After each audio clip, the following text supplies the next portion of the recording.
Assalamualaikum warahmatullahi wabarakatuh. Perkenalkan, nama saya Rahmat Ramdhani, eh, dengan NIM 212111013 dari kelas S3A. Kesempatan kali ini saya akan menyampaikan kaidah usuliyah dan fikih, yakni kaidah keenam yang bernama kaidah al-ijtihad la yunqadlu bil ijtihad, yakni ijtihad yang tidak dapat dibatalkan oleh ijtihad. Pengertiannya yakni bahwa sebuah produk hukum dari sebuah hasil ijtihad yang telah dilaksanakan pada suatu waktu dan tempat tertentu tidak dapat dianulir atau seketika oleh produk hukum dari sebuah hasil ijtihad pada suatu waktu yang tempatnya yang lain. Dalilnya yakni ada surah Al-Anfal ayat 67 yang berbunyi makana linabiyyi ayyakuna lahu asra hatta yatakhina fil ard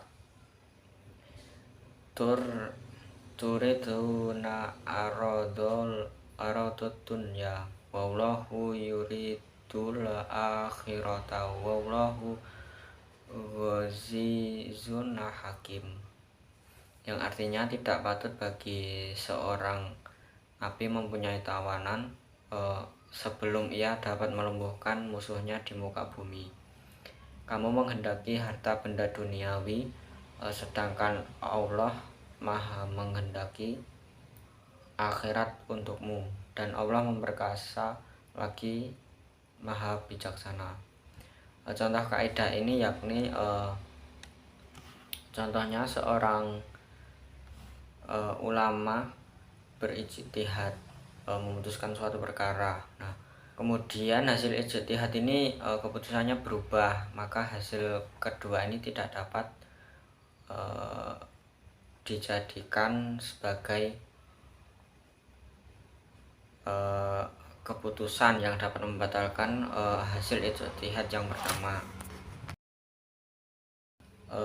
Selanjutnya ada kaidah ketujuh yakni idza ijtamal halalu wala haramu hulibal haram, yakni apabila berkumpul antara yang halal dan yang haram dimenangkan yang haram.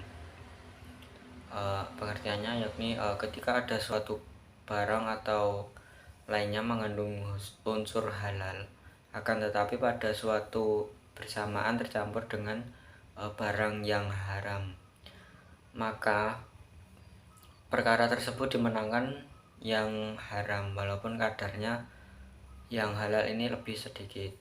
Adapun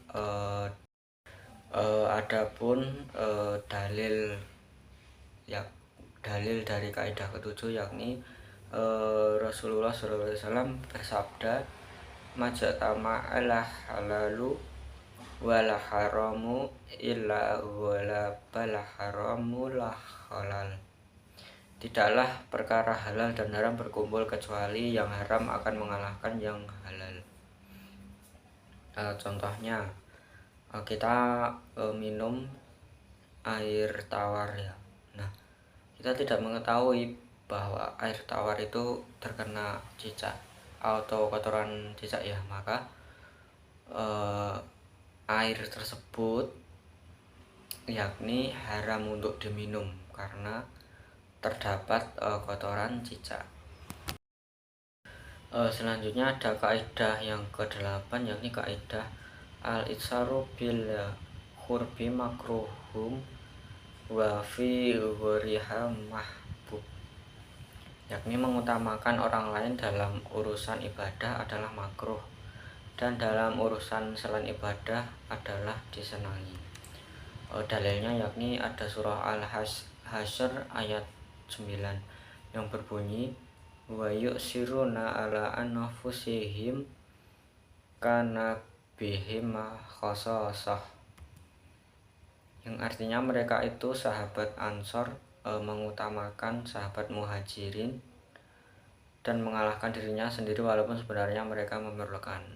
Contohnya, seorang ketika sholat berjamaah di masjid, nah ada shaf yang kosong, seseorang menyuruh orang lain untuk mengisi shaf lain, sementara dirinya ini tidak mau mengisi dan malah ia menjadi shaf terbelakang, maka ini dimakruhkan untuk mengutamakan orang lain, sebab dalam kaidah ini berlomba-lomba dalam kebaikan.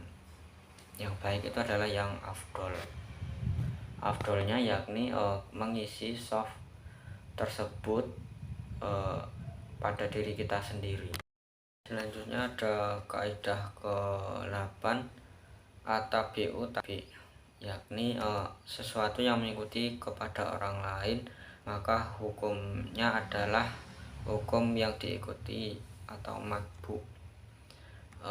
Dalilnya yakni dari hadis riwayat Abu Daud dan Tirmizi yang berbunyi zakatul janini zakatu ummi.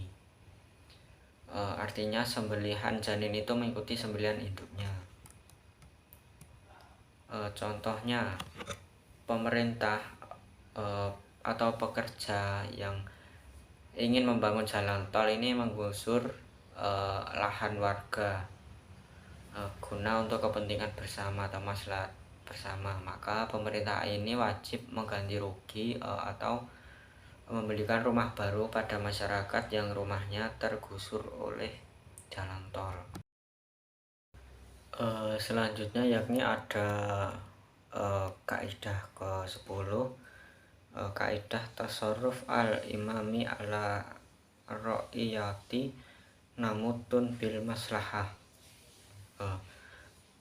Tindakan imam terhadap rakyat harus dihubungkan dengan kemaslahatan. Dalilnya yakni mangzilatul wardi minar ra'iyati mangzilatul wali minal yatim. Artinya kedudukan imam terhadap rakyat adalah seperti kedudukan wali terhadap anak yatim. Contohnya, seorang penguasa tidak boleh menunjuk orang fasik untuk dijadikan meski jamaah di belakangnya ini udah sah atau sudah menjadi makmum yang sempurna ya. Jadi yang dimaksud ini maslahah untuk bersama. Selanjutnya ada kaidah yang ke-11 yakni al-hudud tasakhutu bi syubhat. Artinya hukuman-hukuman itu gugur karena syubhat. Dalilnya yakni idra'ul hudud bi syubhat. Contohnya, nikah tanpa wali. Imam Abu Hanifah memperbolehkan, sementara pendapat mayoritas ulama ushul fikih ini mengesahkan pernikahan tanpa wali. Selanjutnya ada kaidah yang ke-12 yakni al-huru la yadkhulu tahtal yadi, yakni orang yang merdeka itu tidak masuk dalam kekuasaan. Dalilnya yakni inna akharra yadkhulu tahtal yadi.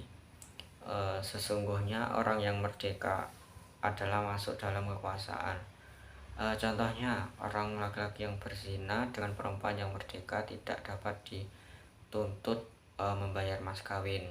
Sementara seorang laki-laki yang berzina dengan perempuan yang belum merdeka, maka ia dituntut membayar mas kawin. Selanjutnya ada kaidah yang ke-13 yakni al-harimu lahu hukum mahwa harimul lahu. Yang mengelilingi larangan hukumnya sama dengan yang dikelilingi larangan. Dalilnya yang halal telah jelas dan yang haram telah jelas. Di antara keduanya ada masalah-masalah mutasyabihat atau syubhat yang kebanyakan orang tidak mengetahui hukumnya, maka barang siapa yang menjaga diri dari syubhat berarti ia telah membersihkan membersihkan agama dan dirinya. Dan barang siapa yang jatuh ke dalam syubhat, berarti dia telah jatuh dalam keharaman, seperti orang pengembala yang menggembala di sekitar pagar dari larangan, dikhawatirkan akan melanggar atau memasuki ke dalam pagar. Hadis riwayat Nu'man bin Bashir. Contohnya, seseorang mengadakan pengajian, tetapi uang atau makanan yang digunakan, yang disuguhkan untuk pengajian itu didapatkan dari hal yang haram, maka pengajian tersebut juga haram. Atau contoh lain, seorang tidak melakukan perbuatan zina, tetapi ia menyediakan tempat untuk berzina, maka seseorang yang menyediakan tempat berzina ini mendapat dosa walaupun ia tidak melakukan zina. Selanjutnya ada kaidah yang ke-14, yakni kaidah tama'u amroni jinsin wahidin lam talis maksudu huma fil akhiri ghaliban.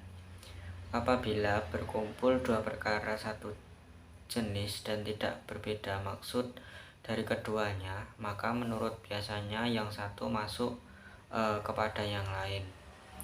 Contohnya, apabila orang yang hadas kecil dan hadas besar atau junub, maka cukup bersuci dengan mandi saja. Seperti kalau orang junub maupun ketika mandi setelah haid. Selanjutnya ada kaidah ke-15, ikmalul kalami aulamin ihmalihi, yakni mengamalkan maksud suatu kalimat lebih utama daripada menyia-nyiakan. Contohnya, orang yang berwasiat memberikan hartanya kepada anak-anaknya, padahal ia sudah tidak mempunyai anak lagi kecuali cucu-cucunya, maka harus diberikan kepada cucu-cucunya. Selanjutnya ada kaidah ke-16, yakni al-kharaju bidoman, hak mendapatkan hasil disebabkan oleh keharusan menanggung kerugian. Contohnya dalam akad mudharabah, jika sama-sama mendapat untung, maka pihak pemodal atau pelaku usaha harus sama-sama menanggung rugi. Selanjutnya kaidah ke-17, yakni al-khuruj min al-khilaf mustahab, keluar dari khilaf itu adalah diutamakan. Dalilnya yakni faman taqwa syubhati fa qadis tabu alil dinihi wa jiratihi. Barang siapa yang menjaga diri dari syubhat, maka ia telah mencari kebersihan untuk agama dan kehormatannya. Contohnya, disunahkannya mengusap kepala saat wudhu. Keluar dari khilaf maka utama yang mewajibkan. Itulah penyampaian kaidah dari kaidah ke-6 sampai ke-17. Sekian, terima kasih. Wassalamualaikum warahmatullahi wabarakatuh.